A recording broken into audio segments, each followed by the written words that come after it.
Feliz y bendecido día, aprendiendo un curso de milagros. El secreto de la verdadera oración es olvidarte de las cosas que crees necesitar. Pedir algo específico es igual que ver el pecado primero y luego perdonarlo. Del mismo modo, al orar pasas por alto tus necesidades específicas, tal como las ves, y las dejas en manos de Dios. Ahí se convierten en los regalos que le haces, pues le dicen que no antepondrás otros dioses a Él, ni que quieres otro amor que el suyo. Este libro es un comienzo, no un final. Del prefacio, que postula, párrafo 5. El mundo que vemos refleja simplemente nuestro marco de referencia interno, las ideas predominantes, los deseos y las emociones que albergan nuestras mentes. La proyección da lugar a la percepción. Primero miramos en nuestro interior y decidimos qué clase de mundo queremos ver. Luego proyectamos ese mundo afuera y hacemos que sea real para nosotros tal como lo vemos. Hacemos que sea real mediante las interpretaciones que hacemos de lo que estamos viendo. Si nos valemos de la percepción para justificar nuestros propios errores, nuestra ira, nuestros impulsos agresivos, nuestra falta de amor en cualquier forma que se manifieste, veremos un mundo lleno de maldad, destrucción, malicia, envidia y desesperación. Tenemos que aprender a perdonar todo esto, no porque al hacerlo seamos buenos o caritativos, sino porque lo que vemos no es real. Hemos distorsionado el mundo con nuestras absurdas defensas y por lo tanto estamos viendo lo que no está ahí. A medida que aprendamos a reconocer nuestros errores de percepción, aprenderemos también a pasarlos por alto, es decir, a perdonarlos. Al mismo tiempo nos perdonaremos al mirar más allá de los conceptos distorsionados que tenemos de nosotros mismos y ver el ser que Dios creó en nosotros como nosotros. Introducción. Este es un curso de milagros. Es un curso obligatorio. Solo el momento en que decides tomarlo es voluntario. Tener libre albedrío no quiere decir que tú mismo puedas establecer el plan de estudios. Significa únicamente que puedes elegir lo que quieres aprender en cualquier momento dado. Este curso no pretende enseñar el significado del amor, pues eso está más allá de lo que se puede enseñar. Pretende, no obstante, despejar los obstáculos que impiden experimentar la presencia del amor, el cual es tu herencia natural. Lo opuesto al amor es el miedo, pero aquello que todo lo abarca no puede tener opuestos. Este curso puede, por lo tanto, resumirse muy simplemente de la siguiente manera. Nada real puede ser amenazado. Nada irreal existe. En esto radica la paz de Dios.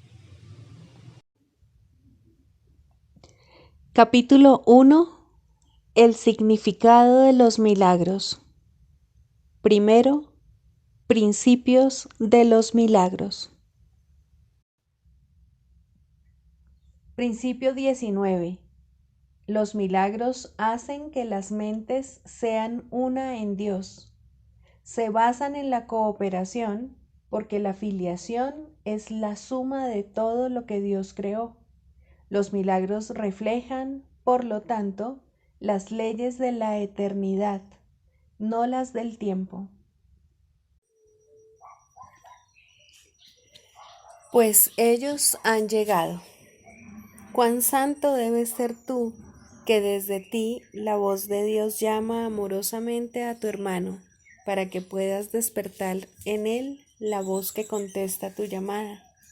Y cuán santo debe ser tu hermano, cuando en él reside tu propia salvación junto con su libertad. Por mucho que lo quieras condenar, Dios mora en él. Pero mientras ataques su hogar elegido y luches con su huésped, no podrás saber que Dios mora igualmente en ti. Mira a tu hermano con dulzura.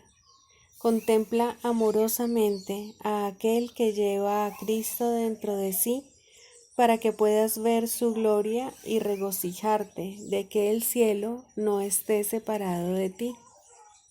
Sería mucho pedir que tuvieses un poco de confianza en aquel que te trae a Cristo, para que todos tus pecados te sean perdonados, sin excluir ni uno solo que todavía quisieras valorar. No olvides que una sola sombra que se interponga entre tu hermano y tú nubla la faz de Cristo y el recuerdo de Dios. ¿Intercambiarías estos por un odio inmemorial? El suelo que pisas es tierra santa por razón de aquellos que, al estar ahí contigo, la han bendecido con su inocencia y con su paz. La sangre del odio desaparece, permitiendo así que la hierba vuelva a crecer con fresco verdor y que la blancura de todas las flores resplandezca bajo el cálido sol de verano.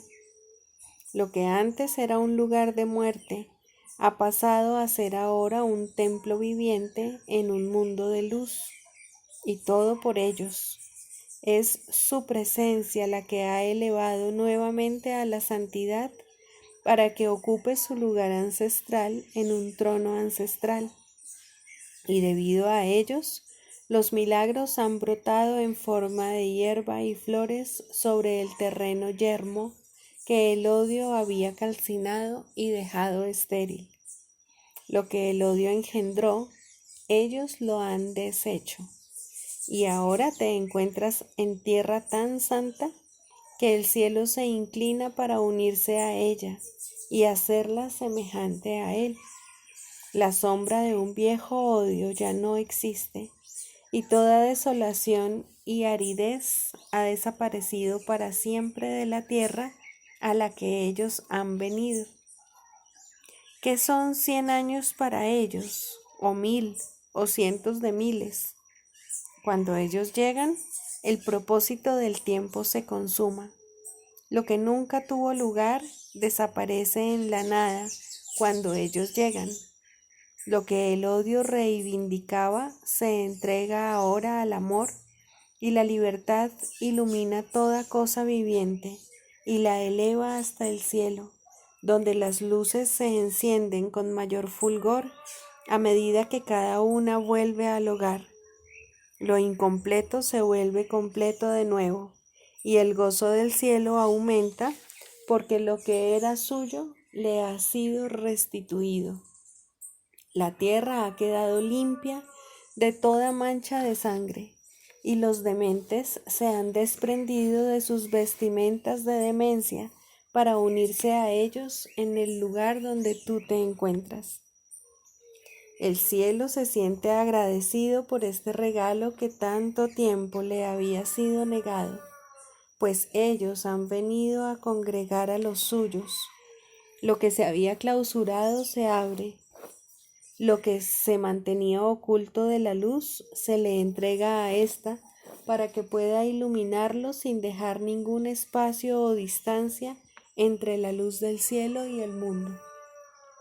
El más santo de todos los lugares de la tierra es aquel donde un viejo odio se ha convertido en un amor presente, y ellos acuden sin demora al templo viviente, donde se les ha preparado un hogar. No hay un lugar en el cielo que sea más santo, y ellos han venido a morar en el templo que se les ha ofrecido para que sea su lugar de reposo, así como el tuyo. Lo que el odio le ha entregado al amor se convierte en la luz más brillante de todo el resplandor del cielo, y el fulgor de todas las luces celestiales cobra mayor intensidad como muestra de gratitud por lo que se les ha restituido. Los ángeles revolotean amorosamente a tu alrededor, a fin de mantener alejado de ti todo sombrío pensamiento de pecado, y asegurarse de que la luz permanezca allí donde ha entrado. Las huellas de tus pasos iluminan el mundo, pues por donde tú caminas, el perdón te acompaña jubilosamente. No hay nadie en la tierra que deje de dar gracias a aquel que ha restaurado tu hogar, protegiéndolo así del crudo invierno y del gélido frío. ¿Y cómo podría el Señor de los cielos y su Hijo dar menos como muestra de agradecimiento cuando han recibido mucho más? Ahora el templo de Dios viviente ha sido reconstruido de nuevo para ser el anfitrión de aquel que lo creó. Donde Él mora, su Hijo mora con Él y nunca están separados, y dan gracias de que finalmente se les haya dado la bienvenida. Donde antes se alzaba una cruz, se alza ahora el Cristo resucitado, y en su visión las viejas cicatrices desaparecen. Un milagro inmemorial ha venido a bendecir y reemplazar una vieja enemistad, cuyo fin era la destrucción. Con dulce gratitud, Dios, el Padre y el Hijo regresan a lo que es suyo y a lo que siempre lo será. Ahora se ha consumado el propósito del Espíritu Santo, pues ellos han llegado, por fin han llegado. Libro de ejercicios, lección 32. He inventado el mundo que veo. Continuamos hoy desarrollando el tema de causa y efecto. No eres víctima del mundo que ves porque tú mismo lo inventaste. Puedes renunciar a él con la misma facilidad con la que lo construiste. Lo verás o no lo verás, tal como desees. Mientras desees verlo, lo verás. Cuando ya no lo desees ver, no estará ahí para que lo puedas ver. La idea de hoy, al igual que las anteriores, es aplicable tanto a tu mundo interno como al externo, que en realidad son lo mismo. Sin embargo, puesto que los consideras diferentes, las sesiones de práctica de hoy tendrán una vez más dos fases. Una dedicada al mundo que ves fuera de ti y la otra al que ves en tu mente. Trata de introducir en los ejercicios de hoy el pensamiento de que ambos se encuentran en tu propia imaginación. Una vez más, comenzaremos la sesión de práctica de por la mañana y la de por la noche, repitiendo la idea de hoy 2 o 3 veces, mientras miras a tu alrededor al mundo que consideras como externo a ti. Luego cierra los ojos y mira tu mundo interno. Procura tratarlos a ambos con la mayor igualdad posible. Repite la idea de hoy sin ningún apresuramiento y tan a menudo como desees mientras observas las imágenes que tu imaginación le presenta a tu conciencia. Se recomiendan de 3 a 5 minutos para las 2 sesiones de práctica más largas, siendo 3 el mínimo requerido. Si notas que hacer los ejercicios te relaja, los puedes alargar a más de 5 minutos. Para facilitar esa relajación, escoge un momento en el que no preveas muchas distracciones y en el que te sientas razonablemente preparado. Estos ejercicios se deben seguir haciendo a sí mismo a lo largo del día, tan a menudo como sea posible. Las aplicaciones más cortas consisten en lentas repeticiones de la idea según exploras tu mundo externo o tu mundo interno. No importa cuál de ellos elijas. La idea de hoy también debe aplicarse inmediatamente a cualquier situación que te pueda perturbar. Aplícala diciéndote a ti mismo: he inventado esta situación tal como la veo.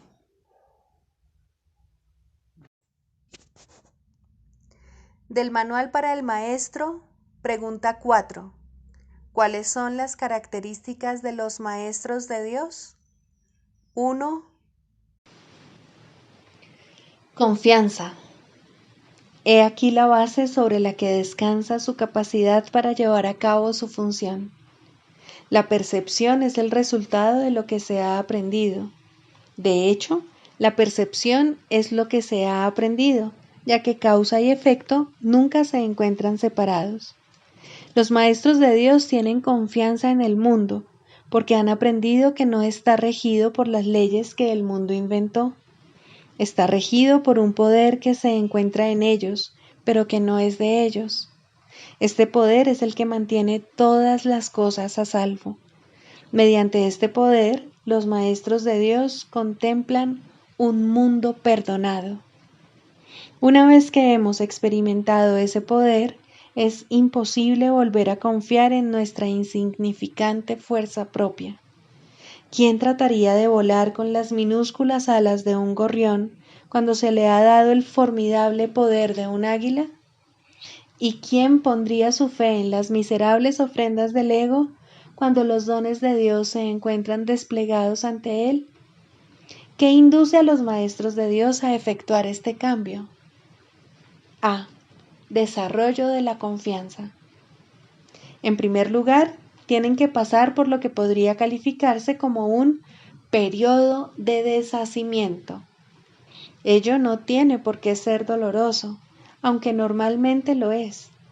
Durante este periodo parece como si nos estuviesen quitando las cosas, y raramente se comprende, en un principio, que estamos simplemente reconociendo su falta de valor. ¿De qué otro modo se iba a poder percibir lo que no tiene valor, a no ser que el perceptor estuviese en una posición desde la que no puede sino ver las cosas de otra manera? Aún no ha llegado al punto en el que puede efectuar el cambio interno totalmente. Por ello, el plan a veces requiere que se efectúen cambios en lo que parecen ser las circunstancias externas.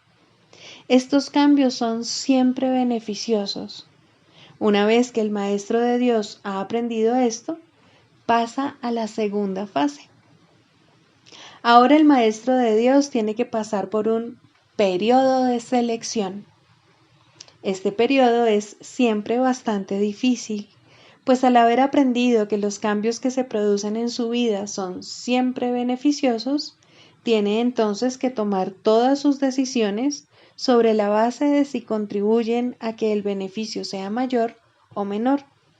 Descubrirá que muchas cosas, si no la mayoría de las que antes valoraba, tan solo obstruyen su capacidad para transferir lo que ha aprendido a las nuevas situaciones que se le presentan. Puesto que ha valorado lo que en verdad no vale nada, no generalizará la lección por temor a lo que cree que puede perder o deba sacrificar. Se necesita haber aprendido mucho para poder llegar a entender que todas las cosas, acontecimientos, encuentros y circunstancias son provechosos. Solo en la medida en que son provechosos, deberá concedérseles algún grado de realidad en este mundo de ilusiones. La palabra valor no puede aplicarse a nada más. La tercera fase por la que el maestro de Dios tiene que pasar podría llamarse periodo de renuncia. Si se interpreta esto como una renuncia a lo que es deseable, se generará un enorme conflicto. Son pocos los maestros de Dios que se escapan completamente de esta zozobra. No tiene ningún sentido, no obstante, separar lo que tiene valor de lo que no lo tiene, a menos que se dé el paso que sigue naturalmente. Por lo tanto, El periodo de transición tiene que ser un periodo en el que el Maestro de Dios se siente obligado a sacrificar sus propios intereses en aras de la verdad. Todavía no se ha dado cuenta de cuán absolutamente imposible sería una exigencia así. Esto solo lo puede aprender a medida que renuncia realmente a lo que no tiene valor. Mediante esa renuncia, aprende que donde esperaba aflicción, encuentra en su lugar una feliz despreocupación. Donde pensaba que se le pedía algo, se encuentra agraciado con un regalo. Ahora llega un periodo de asentamiento. Es este un periodo de reposo en el que el Maestro de Dios descansa razonablemente en paz por un tiempo. Ahora consolida su aprendizaje. Ahora comienza a ver el valor de transferir lo que ha aprendido de unas situaciones a otras. El potencial de lo que ha aprendido es literalmente asombroso, y el Maestro de Dios ha llegado a un punto en su progreso desde el que puede ver que en dicho aprendizaje radica su escape. Renuncia a lo que no quieres y quédate con lo que sí quieres. Qué simple es lo obvio y qué fácil. El Maestro de Dios necesita este periodo de respiro. Todavía no ha llegado tan lejos como cree, mas cuando está listo para seguir adelante, marcharán a su lado compañeros poderosos. Ahora descansa por un rato y los convoca antes de proseguir. A partir de ahí, ya no seguirá adelante solo. La siguiente fase es ciertamente un periodo de inestabilidad. El Maestro de Dios debe entender ahora que en realidad no sabía distinguir entre lo que tiene valor y lo que no lo tiene. Lo único que ha aprendido hasta ahora es que no desea lo que no tiene valor y que sí desea lo que tiene. Su propio proceso de selección, no obstante, no le sirvió para enseñarle la diferencia. La idea de sacrificio, tan fundamental en su sistema de pensamiento, imposibilitó el que pudiese discernir. Pensó que había aprendido a estar dispuesto, pero ahora se da cuenta de que no sabe para qué sirve estar dispuesto. Ahora tiene que alcanzar un estado que puede permanecer fuera de su alcance por mucho, mucho tiempo. Tiene que aprender a dejar de lado todo juicio y a preguntarse en toda circunstancia qué es lo que realmente quiere.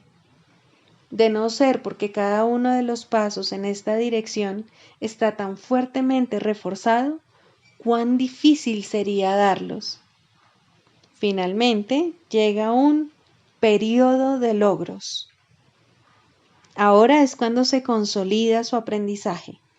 Lo que antes se consideraba simples sombras se han convertido ahora en ganancias substanciales con las que puede contar en cualquier emergencia, así como también en los periodos de calma.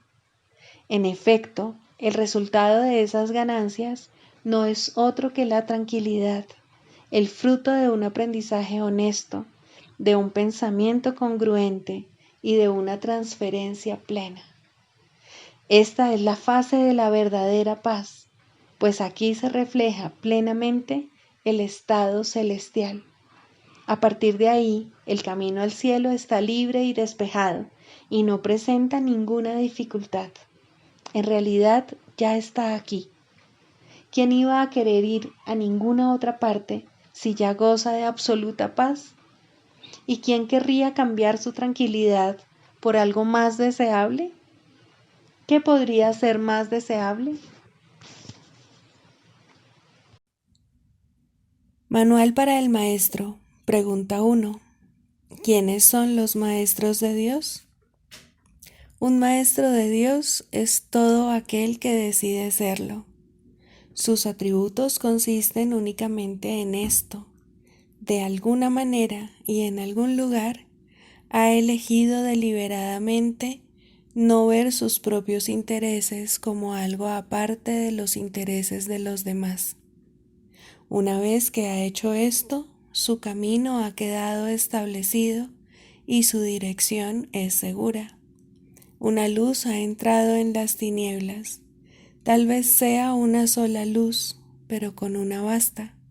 El Maestro de Dios ha hecho un compromiso con Dios, aunque todavía no crea en Él. Se ha convertido en un portador de salvación. Se ha convertido en un Maestro de Dios. Los Maestros de Dios proceden de todas partes del mundo y de todas las religiones, aunque algunos no pertenecen a ninguna religión. Los Maestros de Dios son los que han respondido. La llamada es universal y está activa en todo momento y en todas partes. Dicha llamada invoca a los maestros a que hablen en favor de ella y a que rediman el mundo.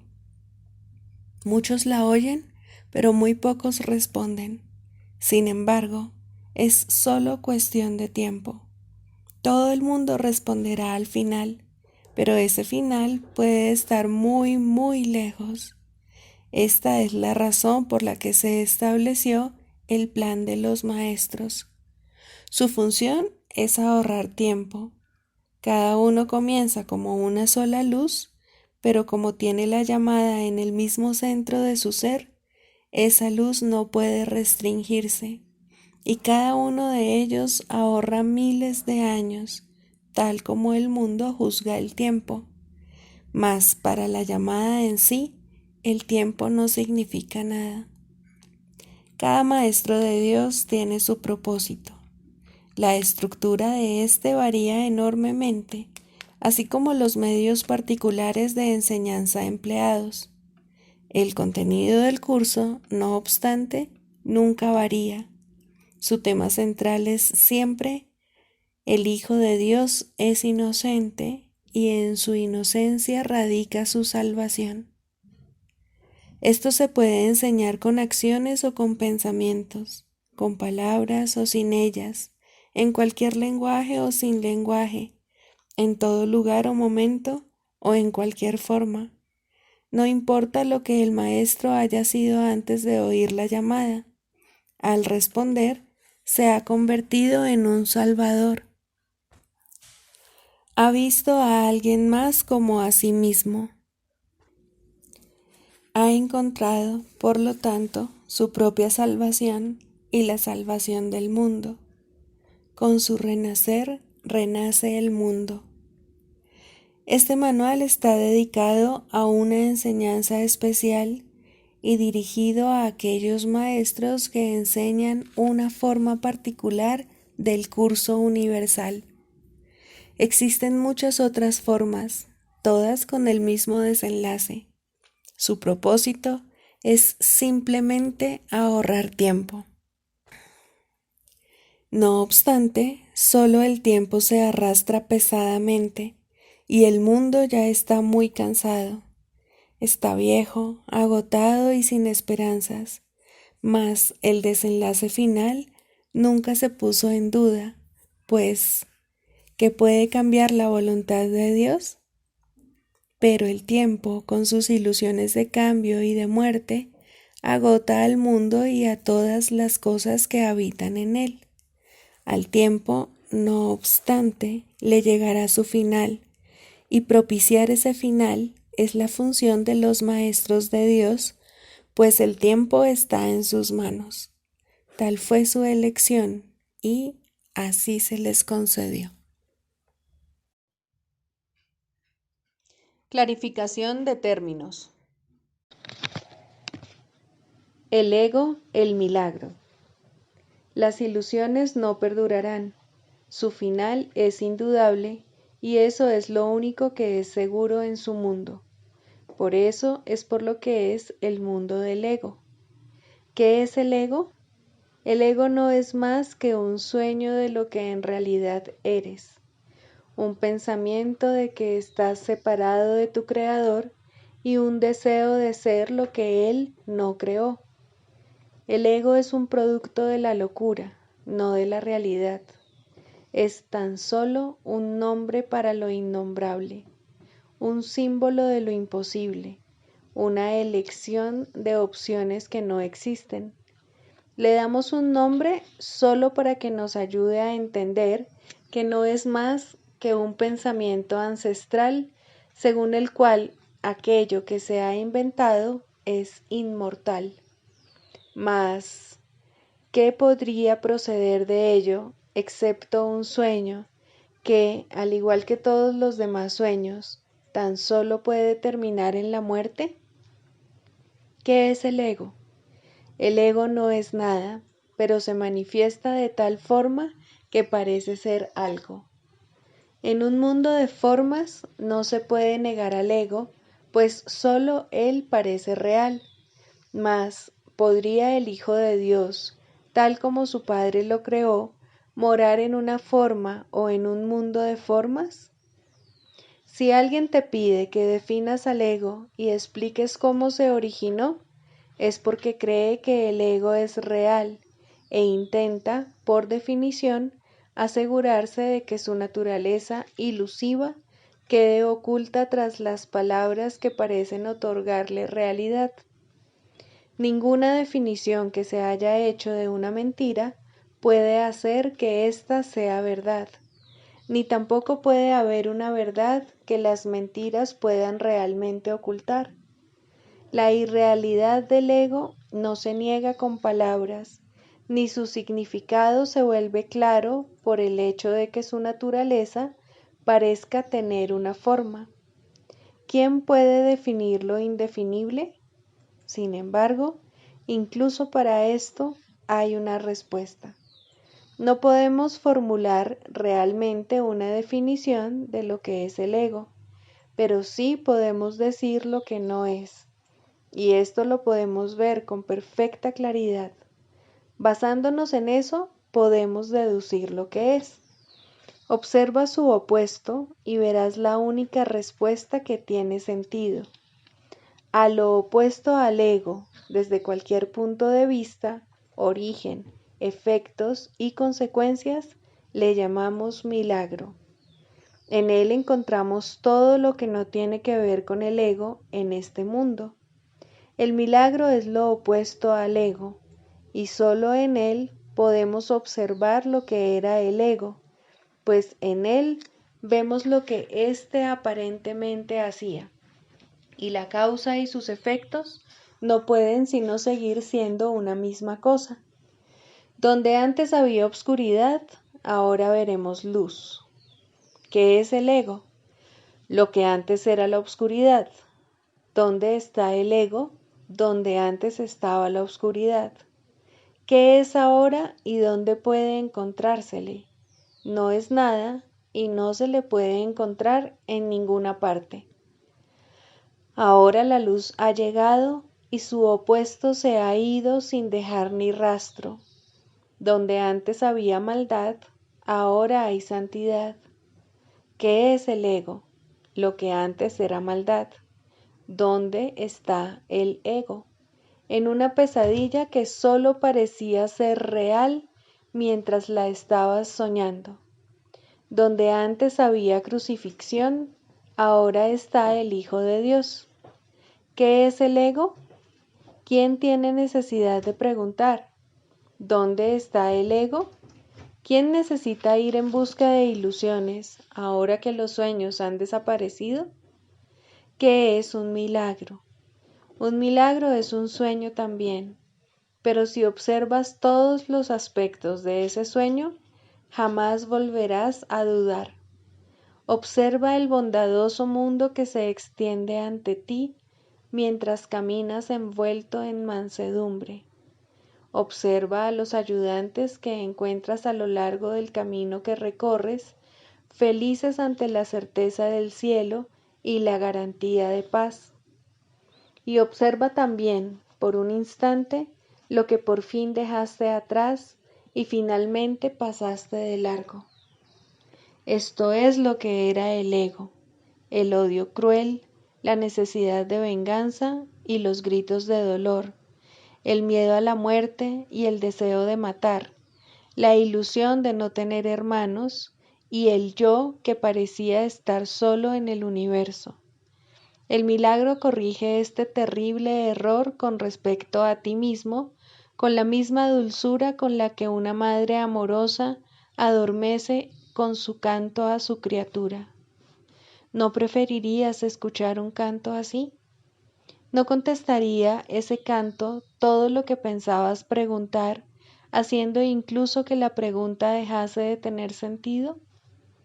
Tus preguntas no tienen respuesta, ya que han sido planteadas para acallar la voz de Dios, la cual nos hace a todos una sola pregunta. ¿Estás listo ya para ayudarme a salvar el mundo? Pregunta esto en vez de preguntar qué es el ego, y verás un súbito resplandor envolver al mundo que el ego fabricó. Ahora no se le niega a nadie ningún milagro. El mundo se ha salvado de todo lo que tú pensabas que era, y lo que es ha sido siempre absolutamente puro y jamás ha sido condenado. El milagro perdona, el ego condena. No se necesita ninguna otra definición para ninguno de ellos excepto esta. Mas, ¿qué definición podría ser más cierta o estar más a tono con lo que es la salvación? Con esto, el problema y la respuesta se llevan una al lado del otro, y al estar finalmente juntos, la elección es obvia. ¿Quién elegiría el infierno de reconocer que eso es lo que está eligiendo? ¿Y quién no seguiría adelante un poco más cuando le ha sido dado comprender que el camino es corto y que el cielo es su meta? El proceso de la psicoterapia. Segundo, el lugar de la religión en la psicoterapia.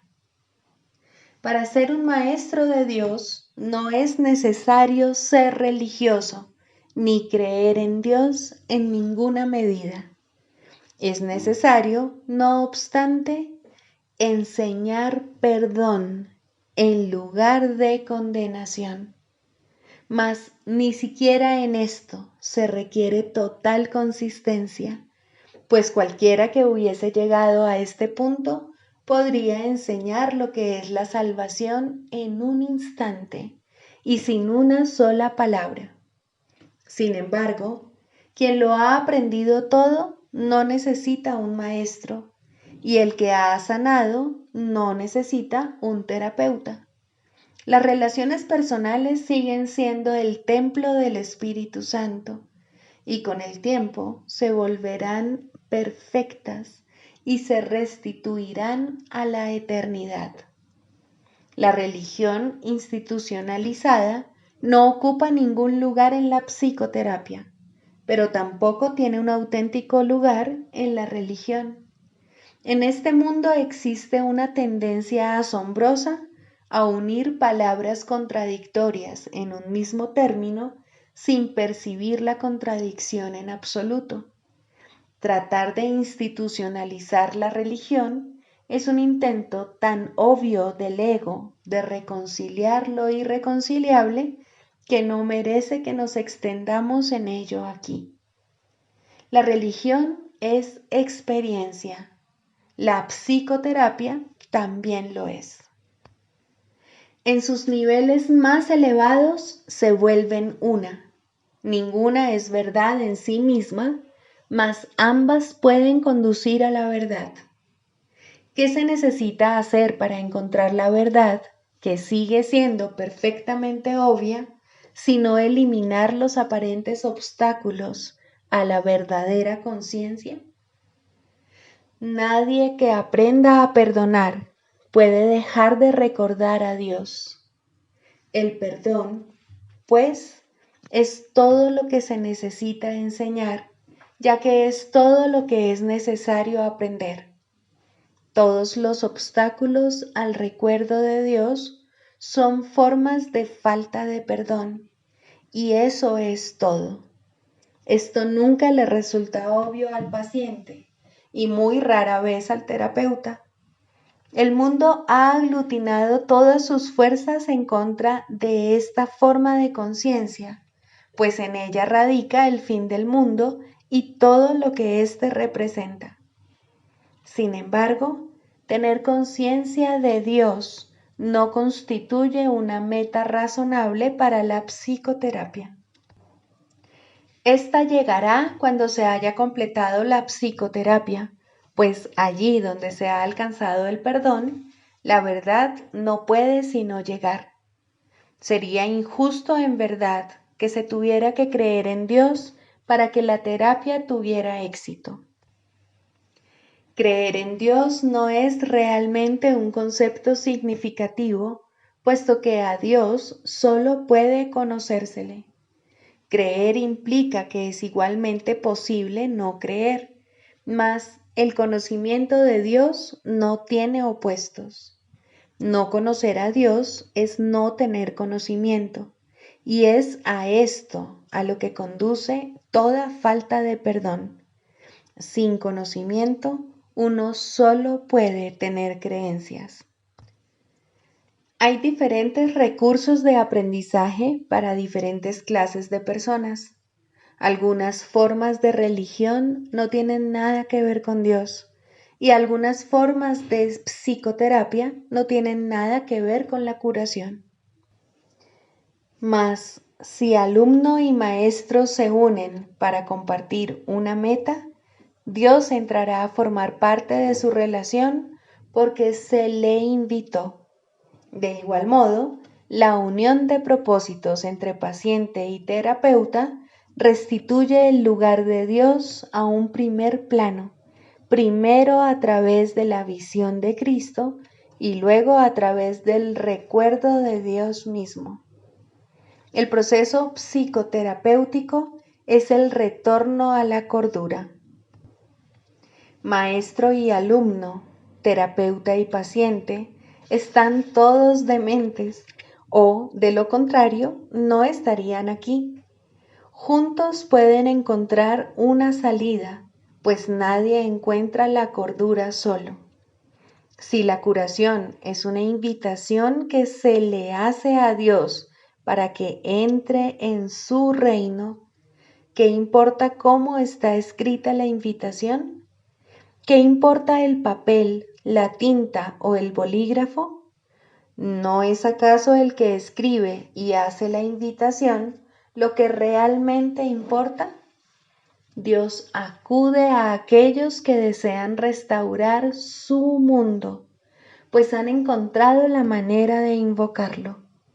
Siempre que dos se unen, allí está Él. Sea cual sea el propósito que tengan, es irrelevante, mas para triunfar tienen que compartirlo completamente. Es imposible compartir un objetivo que Cristo no haya bendecido, pues lo que no se ve a través de sus ojos está demasiado fragmentado para tener sentido. De la misma manera en que la verdadera religión cura, la verdadera psicoterapia debe ser religiosa. Existen muchas formas de ambas, pues ningún buen maestro utiliza el mismo enfoque en todos sus alumnos. Por el contrario, escucha pacientemente a cada uno y lo deja formular su propio plan de estudios. No la meta de éste, sino la manera en que puede alcanzar el objetivo que dicho plan establece para él. Puede que el maestro no crea que Dios forma parte de la enseñanza. Tal vez el psicoterapeuta no entienda que la curación proviene de Dios. No obstante, pueden triunfar allí donde muchos que creen haber encontrado a Dios fracasan. ¿Qué debe hacer el maestro para asegurarse de que el aprendizaje tenga lugar? ¿Qué debe hacer el terapeuta para lograr la curación? Solo una cosa, el mismo requisito que la salvación le pide a todo el mundo. Cada uno debe compartir una meta con alguien más para, de ese modo, perder toda noción de intereses separados. Solo al hacer esto es posible trascender los estrechos límites que el ego quiere imponer al yo. Solo al hacer esto pueden maestro y alumno, terapeuta y paciente, o podemos tú y yo aceptar la expiación y aprender a darla tal como fue recibida. La comunión es imposible si se está solo. Nadie que permanezca aparte puede recibir la visión de Cristo. Esta se le ofrece, pero él no puede extender su mano para recibirla. Que se aquiete y reconozca que la necesidad de su hermano es su necesidad, y que entonces la satisfaga como si fuese la tuya, y vea que ambas se satisfacen cual una sola, porque en efecto lo son. ¿Qué es la religión sino un recurso para ayudarle a ver esto? ¿Y qué es la psicoterapia sino una ayuda que lo lleva en esa misma comprensión? Es la meta la que hace que estos procesos sean el mismo, pues son uno en propósito y, por ende, no pueden sino ser uno en los medios. El canto de la oración. Quinto, el final de la escalera. La oración es un camino a la verdadera humildad, y aquí se eleva lentamente una vez más y crece en fuerza, amor y santidad. Deja que abandone el suelo desde donde comienza a elevarse hacia Dios, y la verdadera humildad vendrá por fin a agraciar la mente que pensó que se enfrentaba al mundo sola. La humildad trae paz, porque no afirma que tú debas regir el universo ni juzgar las cosas en función de cómo tú quisieras que fuesen. Deja a un lado felizmente todos los insignificantes dioses, no con resentimiento, sino con honestidad y con el reconocimiento de que no sirven para nada. Las ilusiones y la humildad tienen metas tan dispares que no pueden coexistir ni compartir una morada donde pudieran encontrarse. Allí donde una llega, la otra desaparece. Los que son verdaderamente humildes no tienen otra meta que Dios, porque no necesitan ídolos, y la defensa ya no tiene objeto. Los enemigos son inútiles ahora, pues la humildad no es confrontativa. No se oculta avergonzada porque está satisfecha con lo que es, en el conocimiento de que la creación es la voluntad de Dios. Su falta de egoísmo es el ser, y esto es lo que ve en cada encuentro, en los que gustosamente se une a cada hijo de Dios, cuya pureza reconoce y comparte con él. Ahora la oración se eleva por encima del mundo de las cosas, de los cuerpos y de los dioses de todo tipo, y por fin puedes descansar en santidad. La humildad ha venido a enseñarte cómo entender la gloria que es tuya por ser hijo de Dios y a reconocer la arrogancia del pecado.